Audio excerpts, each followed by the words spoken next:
Do not watch this alone. Do not travel these roads at night. And whatever you do, do not approach the water after sunset. These are the places that take the curious and return only fragments. What you are about to hear are stories stitched together from official reports, hushed local legends, and the terrified accounts of those who barely escaped. These are the places where the line between our world and whatever lies beyond has worn thin, and they are waiting. Highways should be safe.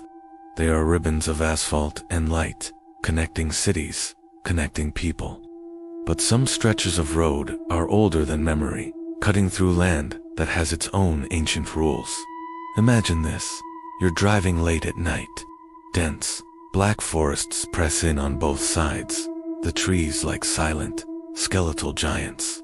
A thick, unnatural fog rolls low across the pavement, and your headlights struggle to pierce the oppressive darkness. The only sound is the hum of your engine and the beat of your own heart. It's on roads like these, roads forgotten by time, that she appears. For decades, the reports have been chillingly consistent. Sometime after midnight, a figure emerges from the gloom. It's a woman. She's barefoot, standing on the cold asphalt.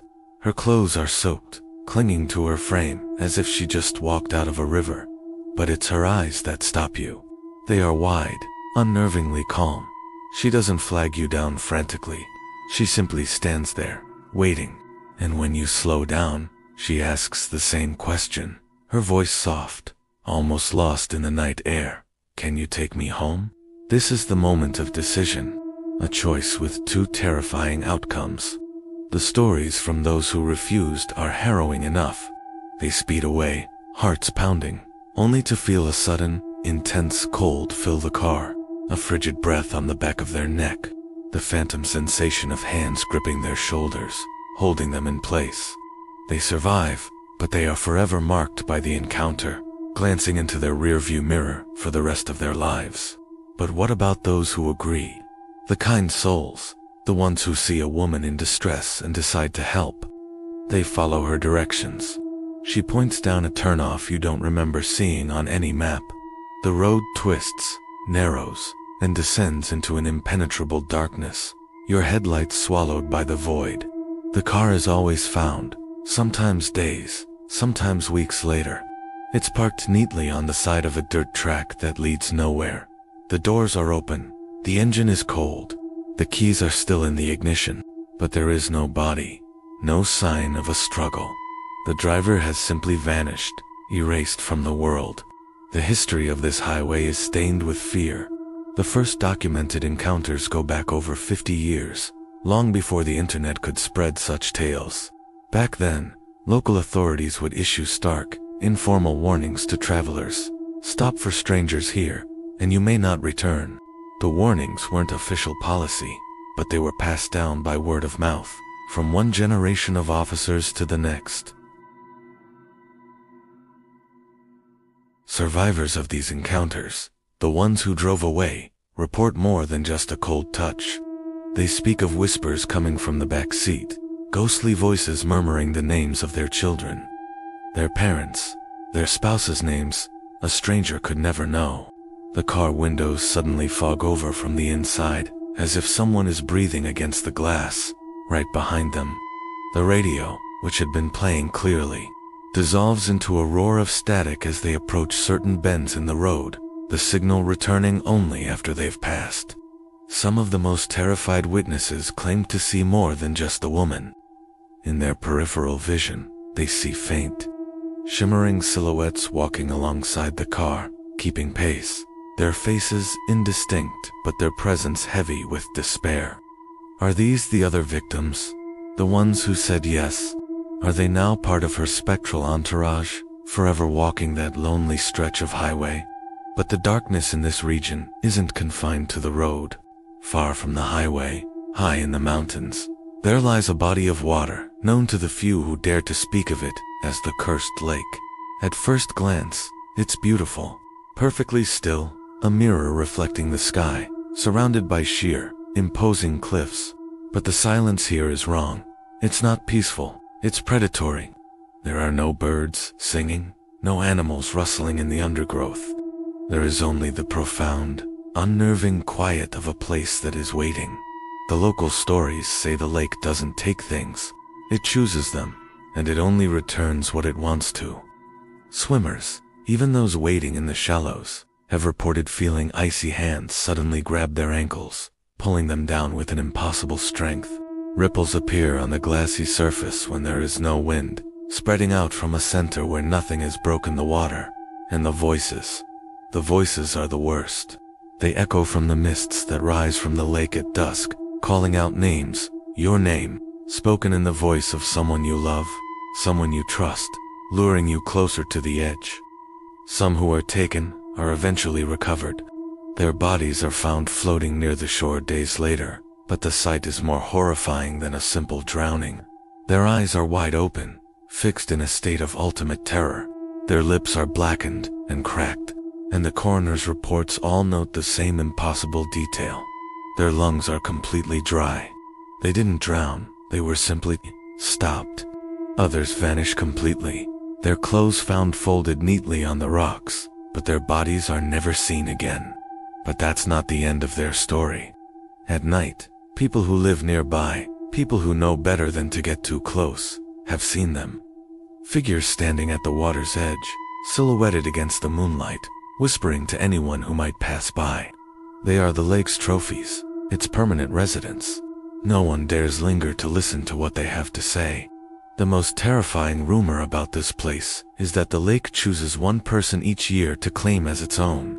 And if you visit, if you stand on its shore and stare into its depths, it sees you, and it remembers your face. Thank you for watching.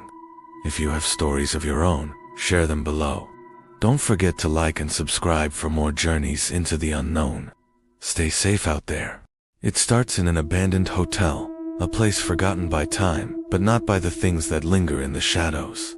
Deep within this decaying structure, there's one room that whispers its own dark legend. Room 317.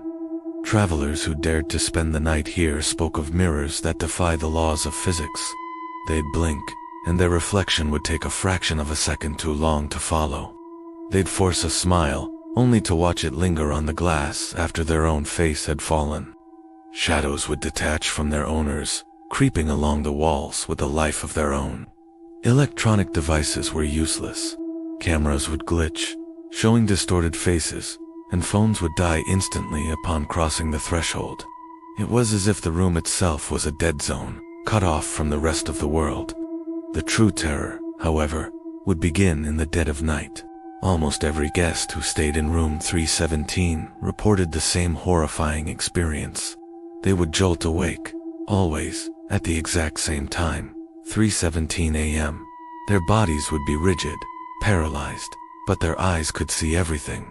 Across the room, they would see themselves, standing perfectly still, facing the large, ornate mirror on the wall. But the figure in the room wasn't the one in control. The reflection was. It would move first, a subtle tilt of the head, a slow, deliberate step. Only then would their physical body mimic the action, as if they were a puppet on a string. Most fled in terror, checking out before the sun rose. But they left something behind. Their reflection.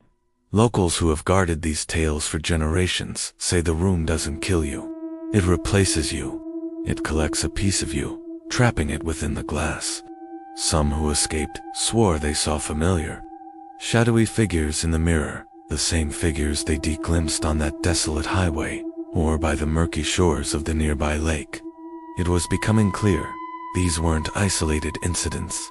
The highway, the lake, the hotel room, they were all connected, nodes in a network powered by a single, dark intelligence. This force seems to follow a chillingly predictable pattern. The woman on the highway, the cursed waters of the lake, the watching mirror in the hotel. They all target lone travelers.